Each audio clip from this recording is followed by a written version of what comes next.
अस्सलाम वालेकुम नाजरीन। मेरा नाम सकीना है। मेरी उम्र 17 साल है। मेरी फैमिली टोटल 4 अफराद पर मुश्तमिल है। मेरे अम्मी अब्बू, मेरा एक भाई और मैं। हमारी फैमिली एक खुशहाल ज़िंदगी गुजार रही थी। मेरे अब्बू बैंक में जॉब करते थे और हमारे पास अच्छा खासा पैसा था। मेरा भाई मेरे से छोटा है और 14 साल का है। मेरा भाई काफ़ी खूबसूरत है और बहुत सी लड़कियां मेरे भाई के ऊपर मरती हैं। मैं भी अपने भाई से बहुत प्यार करती थी। मेरे अम्मी अब्बू दोनों जॉबलेस थे, इसलिए घर में हम बहन भाई ही होते थे। हमने काम वाली रखी हुई थी और वो हमारे घर का कामकाज करती थी। उसका एक बेटा अनवर भी हमारे घर आता रहता था। अनवर की उम्र तकरीबन 15 साल होगी और वो दिखने में काफ़ी खूबसूरत था। हमारी काम वाली का बेटा था। उसके शोहर तो वफात पा गए थे, इसलिए वो हमारे घर में काम काज करके अपने बच्चों को पालती थी। काम वाली का बेटा अनवर जब हमारे घर आता तो मैं उसके साथ काफ़ी गपशप लगाती, क्योंकि वो बहुत ही खूबसूरत था और दिखने में इंतहा का खूबसूरत।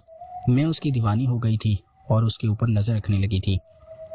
मेरा दिल था कि अनवर कभी मेरे पास आए और मैं उससे अपनी ख्वाहिश को पूरा करूं, क्योंकि मैं 17 साल की हो चुकी थी और कॉलेज में पढ़ती थी।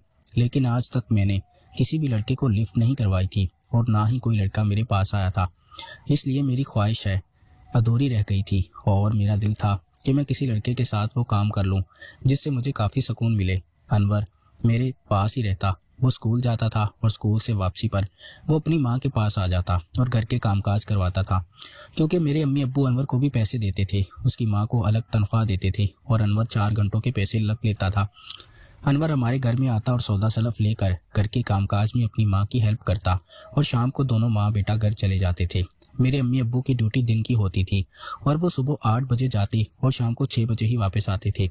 मेरी अम्मी अब्बू के पास गाड़ी थी और वो दोनों जॉब करते थे। मेरे अब्बू बैंक में थे और मेरी अम्मी स्कूल टीचर थी, इसलिए हम भी पढ़ाई में काफ़ी तवज्जो देते थे। लेकिन अब मेरी तवज्जो तो हमारे नौकर अनवर पर रहने लगी थी और मैं उससे प्यार करने लगी थी। लेकिन मेरा कोई हिसाब नहीं लगता था। मैं घर में हम 4 लोग ही होते और अनवर अपनी अम्मी मेरे भाई की मौजूदगी में ही काम करता था। कभी भी वो अकेला नहीं आया था, इसलिए मैं उसे अकेला कहीं लेके जाना चाहती थी और उसे अपनी ख्वाहिश को पूरा करना चाहती थी।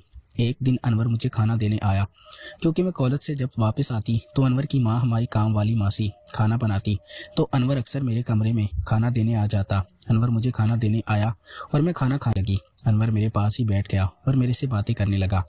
मुझे उसका बात करने का अंदाज़ बहुत खूबसूरत लग रहा था। गर्मियों के दिन थे, मेरे कमरे में एसी लगा हुआ था और एसी की ठंडक में अनवर थोड़ा आराम करने लगा और मेरे पास बैठा था। वो मेरे से पूछने लगा कि आप कौन सी क्लास में पढ़ती हैं। मैंने उसको बताया कि मैं फर्स्ट ईयर में हूँ और मैंने उसको सब बता दिया था। मैंने उससे घर के मामलात के बारे में पूछा और पूछा कि आप दिन को कहाँ कहाँ जाते हैं।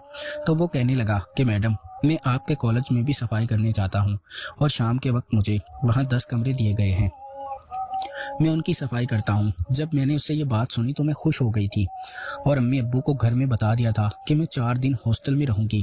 मेरे कॉलेज के साथ ही हॉस्टल था और मेरा घर काफ़ी दूर पड़ता था, इसलिए मेरी पढ़ाई में भी खलल पैदा होती थी।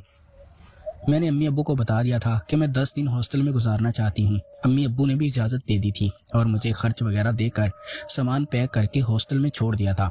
अब मैंने अनवर से राब्ता कर लिया था। वो जिन कमरों की सफाई करता था वो मेरे हॉस्टल के करीब ही थे, क्योंकि हमारा हॉस्टल कॉलेज के अंदर ही था। मैंने अनवर को अपने कॉलेज में बुला लिया था और उससे अपनी ख्वाहिश को पूरा करना चाहा था। मैं उसके करीब जाने लगी थी और वो भी मान गया था, क्योंकि मैं भी इंतहा की खूबसूरत थी और उसे भी इस चीज़ की तलब थी। अनवर मेरे से करने लगा था और मैं उसका साथ देने लगी थी। अनवर ने मुझे काफ़ी सुकून दे दिया था।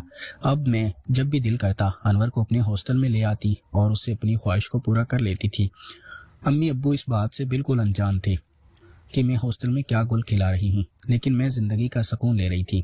नाज़रीन, अगर आपको ये कहानी पसंद आई हो तो हमारी वीडियो को लाइक कर दें। बहुत बहुत शुक्रिया।